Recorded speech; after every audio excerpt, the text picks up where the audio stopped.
Hello student. Today I am going to teach you your second lesson of science, materials in daily life. Before this chapter we have studied our first chapter which was about microorganism. And in the second chapter we will learn about materials in the daily lives. In the daily life. So first of all we will study about fibers. So first of all we will know what are fibers.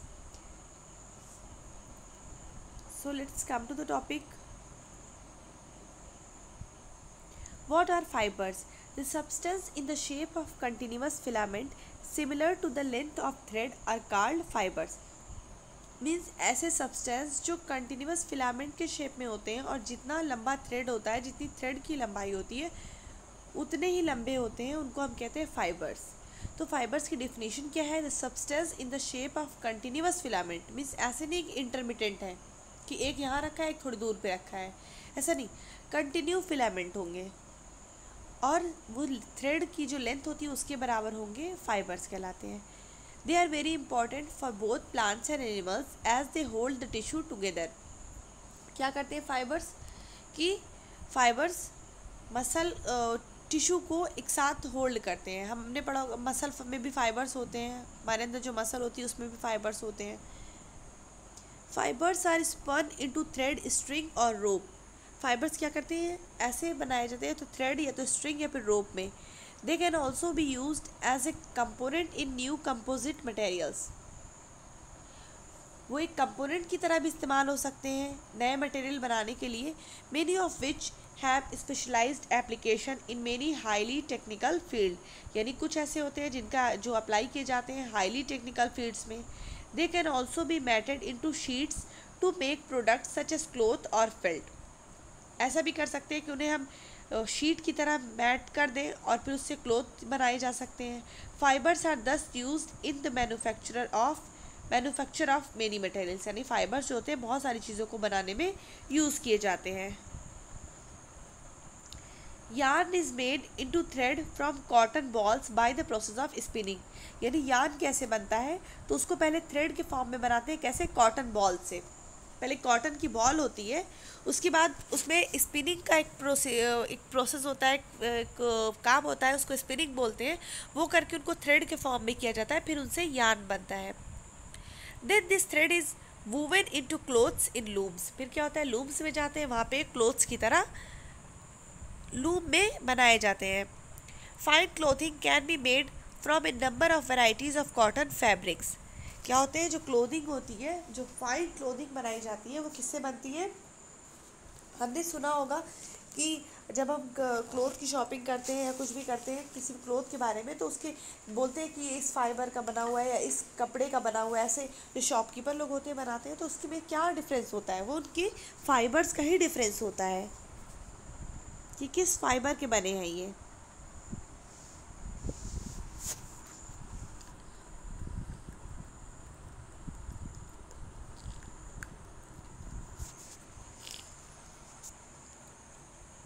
This is all about turning fibers into fabrics that have lot of uses. तो कैसे तैयार होता है? Fine clothing can be made from A number of varieties of cotton fabrics. यानी जो अच्छी clothing होती है, फाइन क्लोथिंग, वो कैसे बनाई जाती है? कॉटन के फैब्रिक से. This is all about turning fibres into fabrics. क्या करते हैं इसमें? फाइबर्स को किस में बदलते हैं? फैब्रिक्स में, जिसके लॉट ऑफ यूजेस हैं, क्लोथिंग से लेकर फर्निशिंग तक. Long ago, people had realized that animal products, that fabrics for clothing could also be made from animal products. मतलब बहुत पहले जब क्लोथिंग वगैरह का सिस्टम ही नहीं था, लोग कोई ऐसे वो पहनते थे, लीव्स वगैरह के कपड़े बना के पहन लेते थे, या फिर जो एनिमल्स थी उनकी जो स्किन होती है उसको एज इट इज़ पहन लेते थे.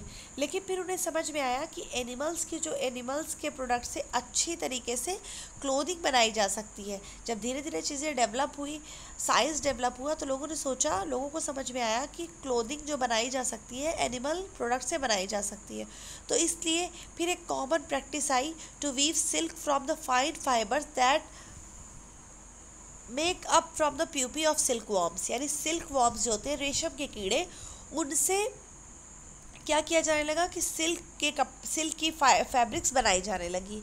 And also woollen fabrics from the wool shared from lambs sheep and goat, फिर लैम्स शीप और गोट से लेके वूलन फैब्रिक बनाई जाने लगी। However because of different climatic conditions people can not wear clothes made up of same material through out the year, यानी ऐसा तो नहीं हो सकता ना कि हम सारे सीजन में वूलन कपड़े पहने या सारे में कॉटन के कपड़े पहने या सारे में सिल्क के पहने। हमारी जो क्लोथिंग का स्टाइल होता है वो वेदर के अकॉर्डिंग चेंज होता रहता है। जैसे बहुत बहुत हॉट वेदर है उस दिन हम लोग प्रीफर करेंगे कि हम लोग हल्के से हल्के लाइट कपड़े पहने, और जिस दिन वेदर क्या होता है कि कोल्ड होता है उस दिन हम सोचते हैं कि कैसे कपड़े पहने, उस दिन हम सोचते हैं थोड़ा हम थिक कपड़े पहने, थोड़ा वैसे कपड़े पहने जिसमें हमें कोल्ड से कंफर्ट मिले।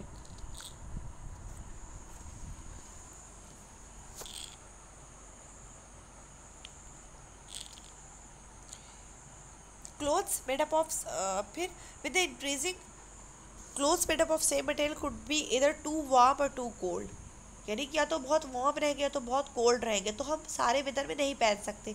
With the increasing demand of an expanding human population natural materials can not meet the needs of people. तो क्या होता है कि डिमांड जब बढ़ती है तो क्या होता है कि ह्यूमन पॉपुलेशन की तो नेचुरल मटेरियल्स उसकी नीड नहीं पूरी कर सकती, क्योंकि भाई क्लोथिंग के लिए देखा जाए तो बहुत सारे तरीके के क्लोथ वगैरह हम पहनते हैं, तो अगर हम सारी चीज़ें एनिमल से ही लेने लगे तो इतना एनिमल हमें नहीं दे पाएंगे, तो इसके लिए सिंथेटिक फाइबर की ज़रूरत पड़ी। Which type of fabric is the best to be made into garment that can be worn round the year, यानी पूछ रहा है कि कौन सा ऐसा फैब्रिक होता है जो हम पूरे ईयर पहन सकते हैं। The effort have led to the discovery of man-made fiber। फिर क्या हुआ कि man-made fiber है, पहले हम लोग नेचुरल प्रोडक्ट यूज़ कर रहे थे, फिर man-made fiber आए।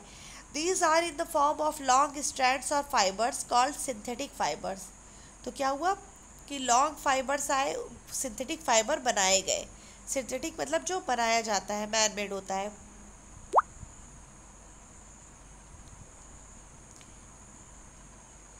These fibers can also be woven into and knitted into fabrics that are similar to those woven from natural materials such as cotton, silk or wool.